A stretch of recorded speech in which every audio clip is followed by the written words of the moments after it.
everyone, what's up? It's your girl KiaraIvory back with another video for you all. For today, I'm going to be showing you a day in the life as a school therapist. So I'm just going to show you the footage and then pop in and let you all know what kind of happened. So I hope you enjoyed the video. Don't forget to subscribe before you leave, and let's get right into it. So my day I usually wake up in the morning. I get to the school around 8:15 because the bell rings for classes to start at 8:25, and then I start seeing clients after the announcement. So around 9 o'clock I start seeing clients from 9 to 12, and then if I need to see more in a day, I'll just squeeze them in where I can. Good morning, y'all. So here's a quick day in the life. Right now I'm about to give out some consent packets to a couple of clients.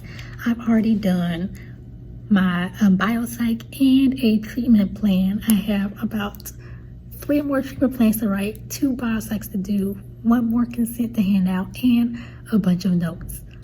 So welcome to a day in the life of a school therapist.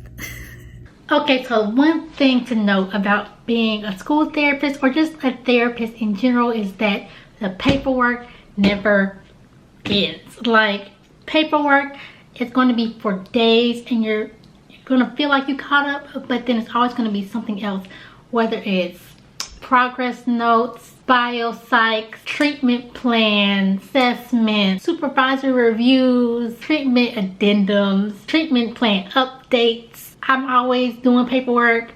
That's one of the downsides, I guess, is that, yeah, we love doing the work with the clients, but also so much paperwork behind it. But it comes with the job. So if you don't like paperwork, I'll tell you, it's a part of the job. You're always going to have paperwork.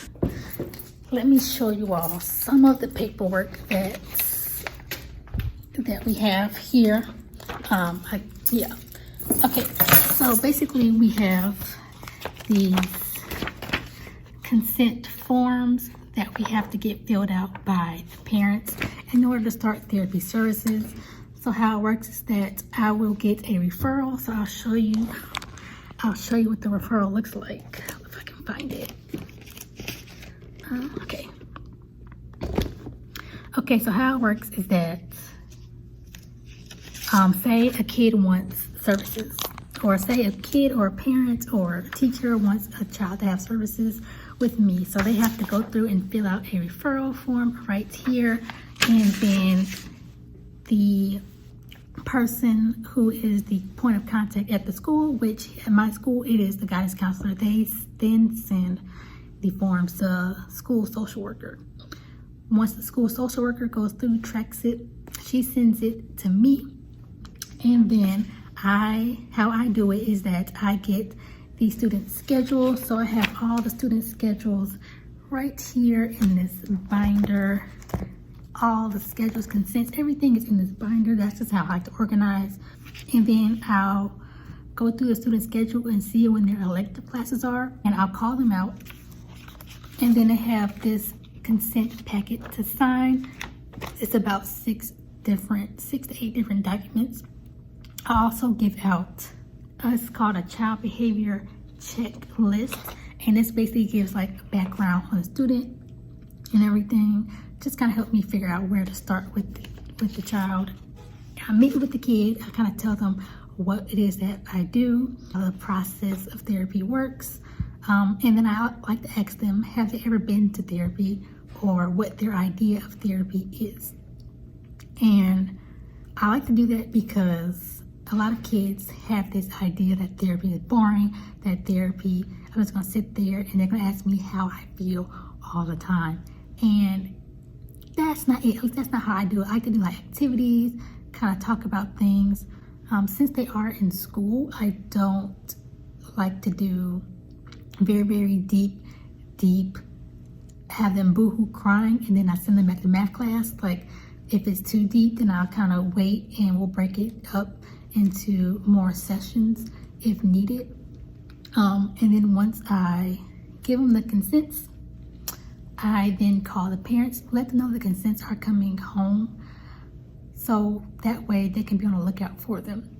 And then I tend to get them back faster if I call them like right away, right after I've met with the kid, because for some reason it's hard to get these things back. It's so hard to get these things back. And once I get them back, then we start the process of the paperwork. Okay, so pretty much my day consists of talking on the phone. Okay, yeah, I'll call her one time off the phone with you and see if she'll, because she has to fill out a new one, right? A new referral for him. Talking to clients. So 18, right? Okay, so I have all the papers right here. Do you want to sit right here and sign them? Just at the table. Okay.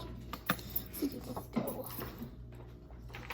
Helping out in crisis situations. Because right now, your girl's overwhelmed. Like, I got so much stuff to do. I'm talking to parents to you today so I can give them these forms today. Okay. You're welcome. Bye.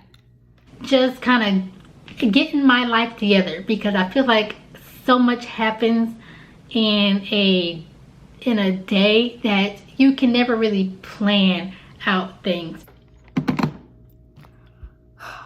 So this is my life. Because you never know if somebody's gonna come up with a crisis. You never know if somebody is going to be threatening to shoot or suicidal ideations. You just never know. So I try to make sure I get my clients that are on my caseload seen sometime in the week, at least if I try to see them once a week. And then I try to do like a lot of paperwork stuff towards the end of my day. Hey y'all, so now I'm about to put in a diagnosis for a client. So basically what I have to do is when I do a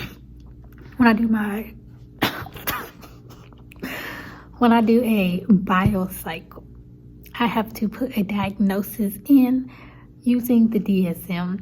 If you don't know what the DSM is, it is the Diagnostic and Statistical Manual that has all the different disorders and mental things in it that is used in the medical field to help diagnose things. As a marriage and family therapist, I don't like it because we don't like to label things. And in grad school I had a class on it, but it wasn't something we were taught to label, but it's something I have to do for Medicaid purposes. So that's just what I'm about to do now. Usually what I do is I put the diagnosis on the biopsych, and then I go back to the biopsych once I've signed it and everything, and then I look at the disorder. I look at the disorder that I have put on the DSM thing, make sure I have all the right codes, and then I go into my systems and insert the diagnosis that way. I almost had a heart attack because I accidentally uploaded the wrong client's document. That's why you gotta be careful. So I keep stuff organized, because that does happen when you send in the wrong information. Luckily, I did not click submit, so I can go back and fix it. So I see clients in the first half of the day, which is from like 8:30 till lunchtime, which is 12, and then from 1 to 3, I'll do paperwork, case notes, all of that.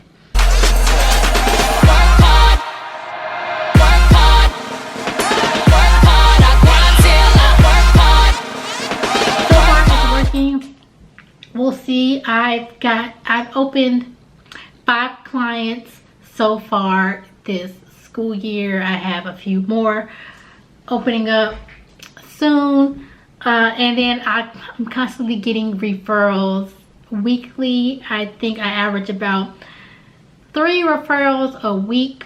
So yeah, it's a lot. I like it because I don't have my supervisor over my head every day. Now she is there. I do call her on the phone because I don't actually work for the school system. Well, I kind of do in a roundabout way, but I work for a company who contracts through the schools. So my supervisor at my job is on call, so I can call her whenever I need, or I can call my coworkers who also work at other schools around me. But I'm pretty much kind of on my own in a way, and I just have to navigate and figure things out. So it kind of keeps you on your toes, because you gotta really be self-sufficient and self-motivated, because if you're not, you're just not getting anything done. Now I'm about to plan out the things I need to do so I don't get overwhelmed.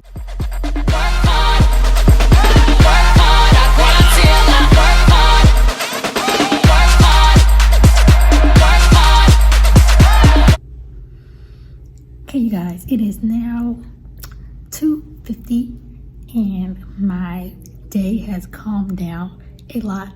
This morning was pretty crazy. Did a bunch of consents, phone calls, biopsych treatment plans. I did get the biopsych uploaded. I created a new profile for a client. I started some treatment plans and called some parents. So now I'm just kind of chilling. I did a couple of notes. So now that I did all that, I wrote out what I have to do tomorrow that I didn't finish today, because I do not take my work home with me, because that was what led to my therapist burnout. If you haven't seen that video, I'll link it up in the card so you all can watch that. So now I just leave work at work and I try to think about it. School is getting out in about 20-30 minutes. Okay, so hopefully this gives you a little bit of insight into my life as a school therapist. Again, didn't want to show any clients, anything like that, because confidentiality purposes. Hope you enjoyed this video. Don't forget to give me a thumbs up if you liked it. Share this with all your friends. If you have any questions, which I'm sure you do, leave them down in the comments below, and I'll just do a whole Q&A video to help answer any questions that you may have. So hope you enjoyed. Bye.